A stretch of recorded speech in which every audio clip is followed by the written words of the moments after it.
3, 2, 1.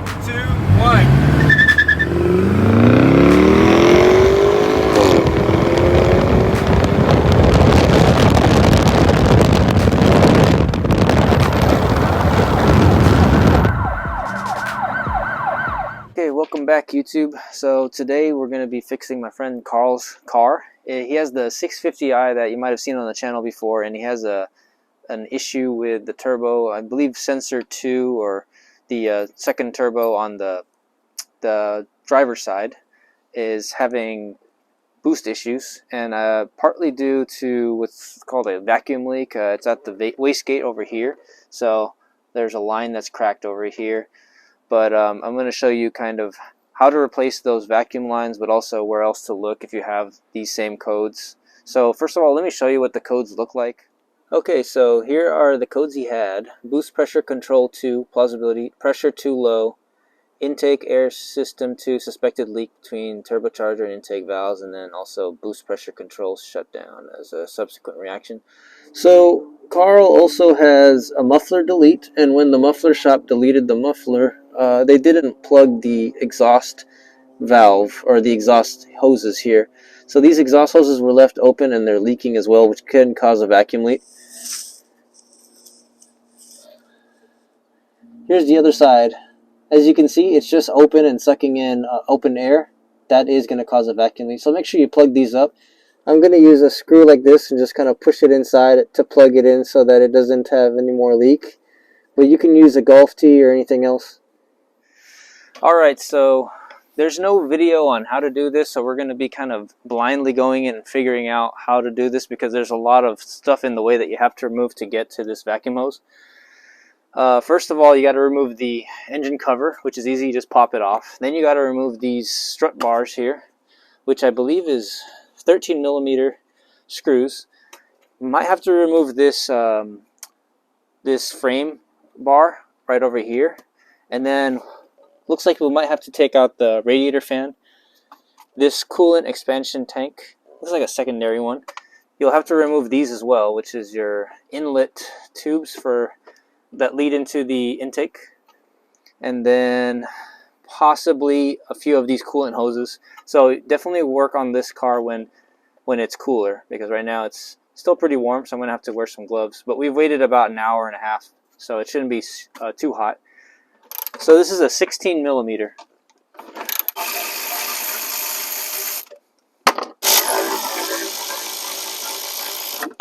Long side on the top. 2 strut bars are off now. Now we can take off the inlet.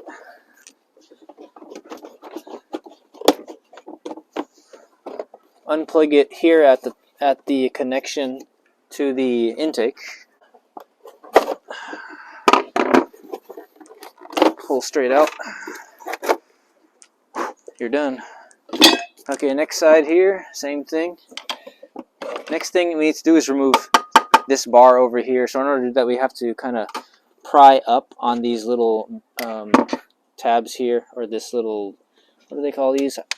I forgot. Sorry, I lost that one, but we'll get another one. These things you got to pry up and then slowly pull it out. If you have a pry tool, this would be easier, but I don't know where mine is. Okay, got it. So now we have access to these. These look like 13mm bolts. Let's check.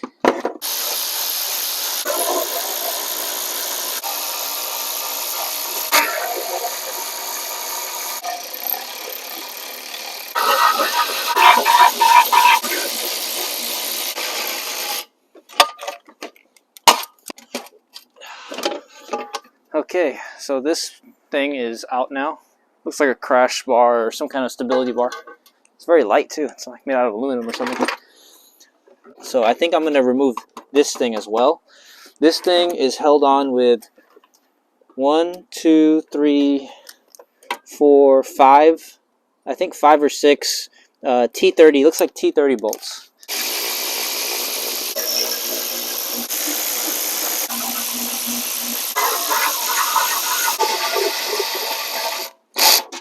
Yeah, it's another T30. Be careful to take this hood latch mechanism out.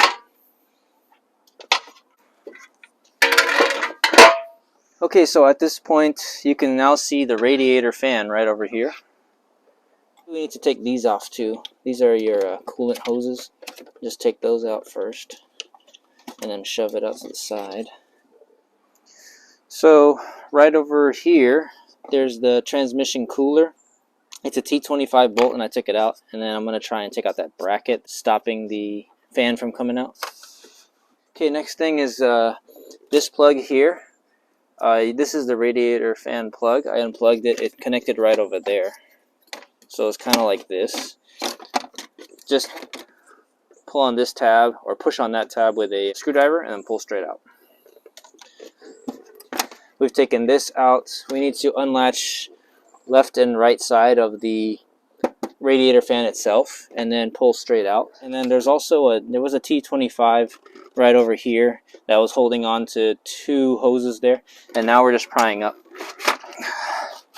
And this is not easy. There's a lot of space and things that it gets stuck on, so you just have to keep on pushing the hoses forward as you pull up and hope that you can clear it.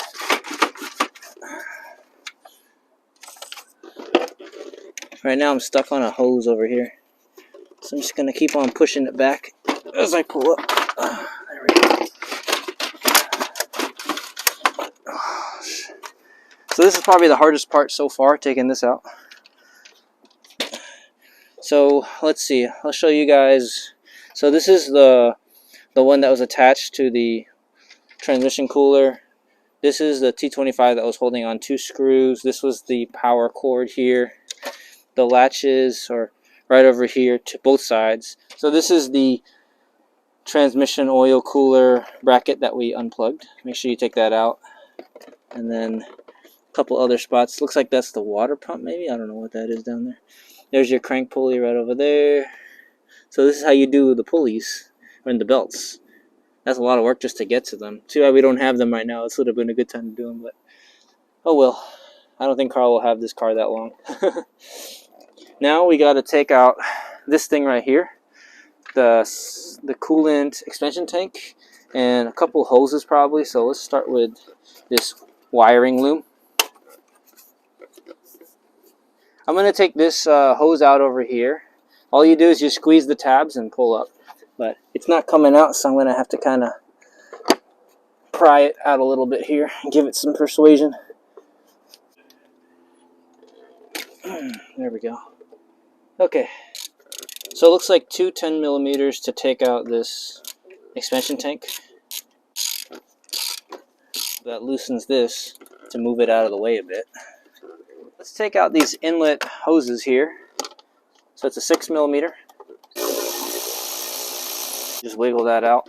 And then you have to disconnect the PCV hose here on both sides. And then there's also a T30 kind of that connects it to the turbos, but his are both broken. The brackets that hold it are both broken, so we don't have to take them out. But yeah, there's a T30 right over here. Yeah, right over there. That's the T30 that you have to take out if you're going to do it the traditional way, but his is broken, so we don't have to, luckily. Okay.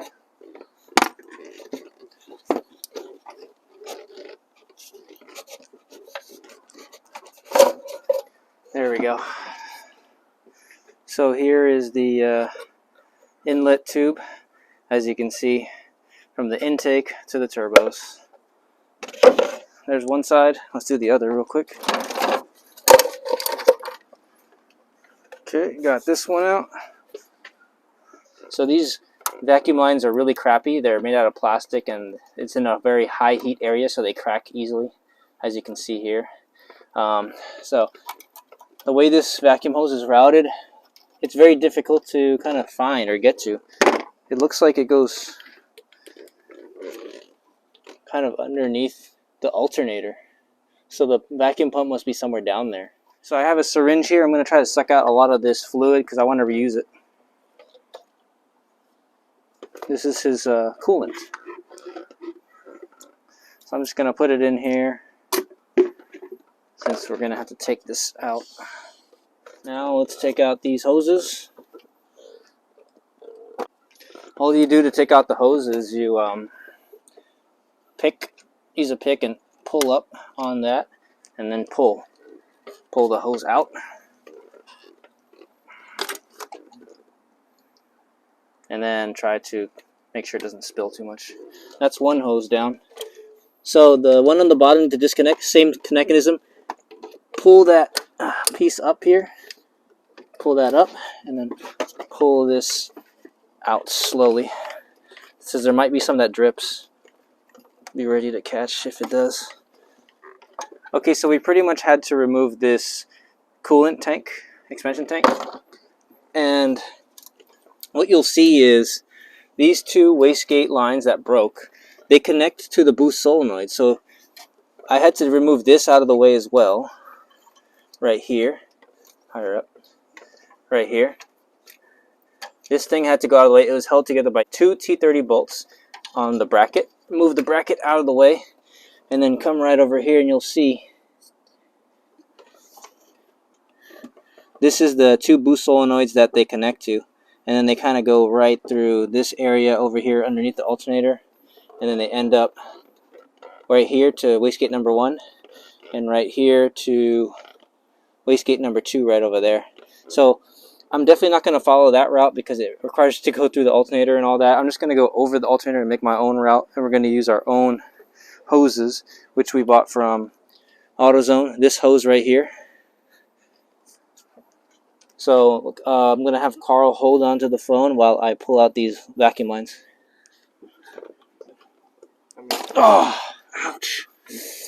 Fucking hell. Okay. Okay, so I got it out. I'm pulling the whole vacuum line out. And this is that crappy vacuum line that BMW used. So yeah. Alright, next one is this one right here. So I don't know if you can see it. Right over there. This one. This is the other hose you have to pull out. Let's see if I get lucky, if I can pull this out. So since I can't get it out this way, what I'm going to probably do is I'm probably going to leave that line on, and I'm going to cut it or sever it right here and then put the new hose through, and then put some clamps to make sure it tightens. So we'll try that and see if that works. Alright, so I severed the connection right over here. Let me see if you can see it. So right over there, I cut this connection, and I'm just going to put a new vacuum line over it. Now let's pan out here, bring the camera up. And then we're going to pull this hose out. And here's your other one. Looked like it broke. Yeah, it already broke. Yeah, I don't know where the other end of it is. There's not a lot of give to this. I mean, this does not bend or flex like a normal hose would. See, I'll show you how easy it is to snap. It's just barely any pressure. It just breaks in half. This is how you get a lot of vacuum leaks. So this braided hose doesn't really do anything in terms of protecting it, unfortunately. So now it's time to make our own vacuum lines. And my plan is not to go through the alternator. I'm actually going to go kind of over and then make my own path to the wastegates.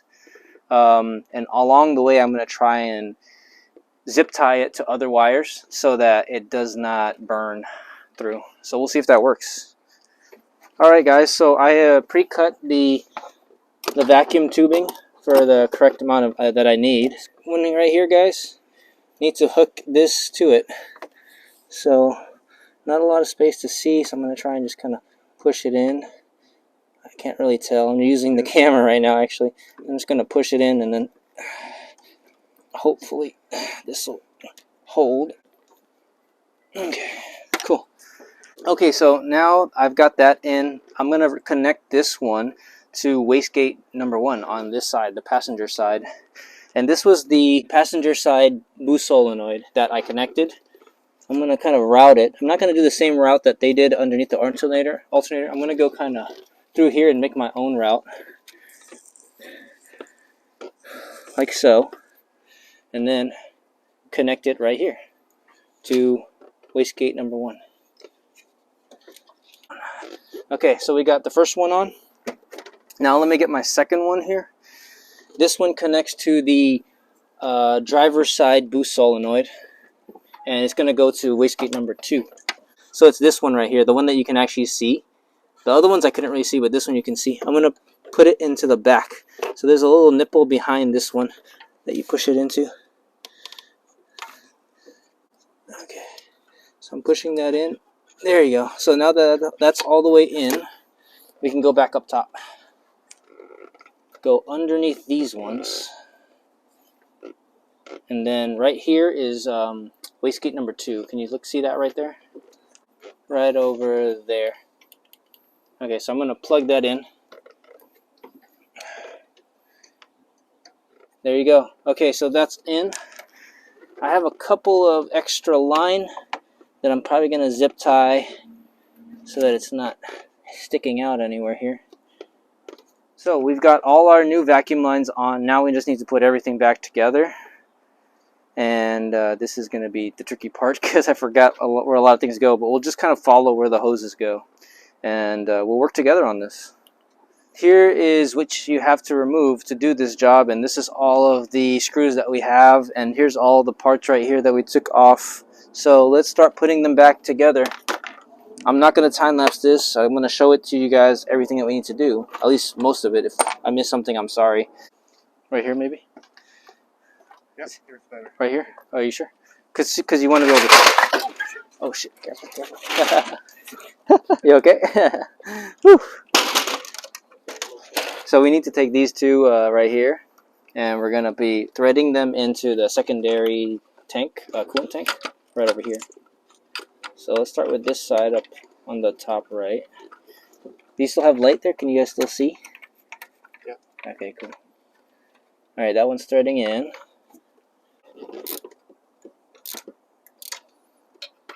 Turn this one. Now I need to plug in the hoses.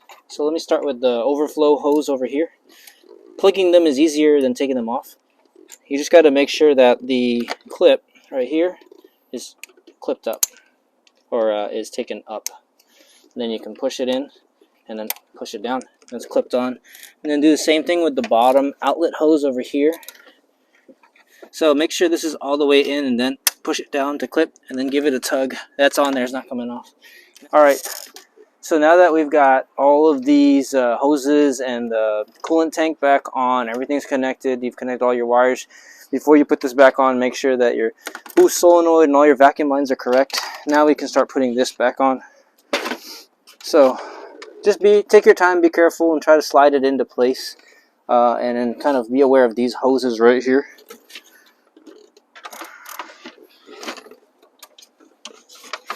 Having a second hand to kind of help you move the hoses out of the way helps, because there's quite a lot back here.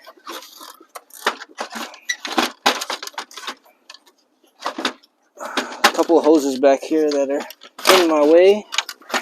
Move them slowly.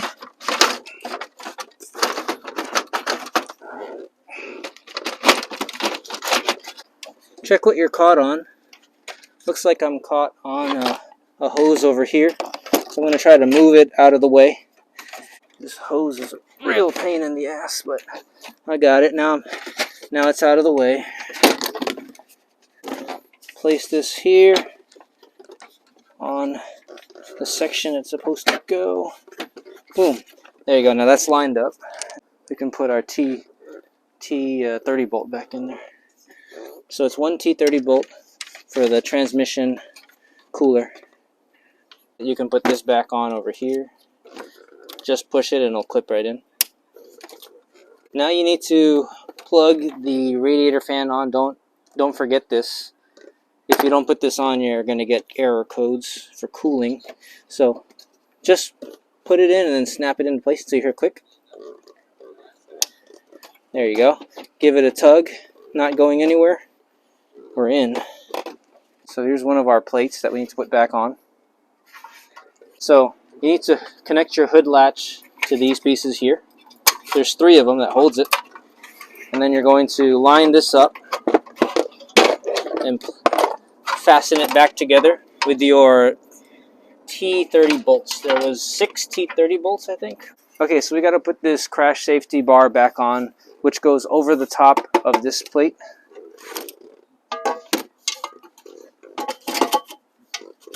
line them up. And this is, it's just 13mm bolts. I forget how many. Now that we've got all this back on, we can start to put these plastic fasteners back on, or these fasteners here. Just clip them in and then push this plastic kind of nail down into it and then hammer it. There you go. That's one down. Okay, now it's on. Now we're going to do the same thing on the other side. And voila, they're both on. Now we've got these two strut braces left.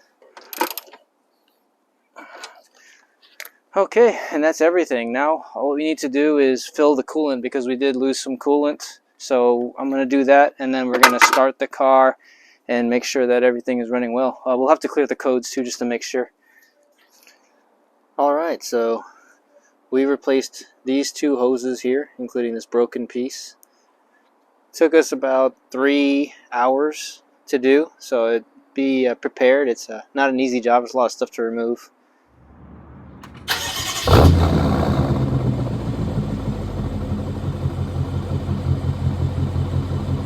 Okay, so we're setting off in Carl's 650i. His backup camera doesn't work. That's probably another project we'll do later on to fix that. Car is still pretty cold, so I'm going to try and be light on it and let it warm up. Alright, so we've driven around for about 10 minutes. It is up to operating temperature now. We can start to step into it and see if it has the limp mode issue. Usually the limp mode issue shows up when you step on it and rev it out to high RPMs because there was a vacuum leak causing the wastegate actuator to not work properly.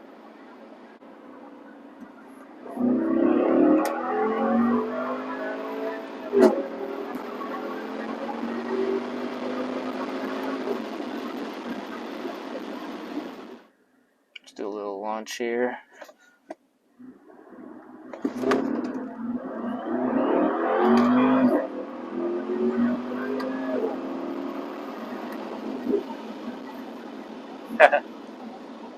It's definitely pretty peppy for a big heavy car like this. 6 Series Gran Coupe, V8 twin turbo.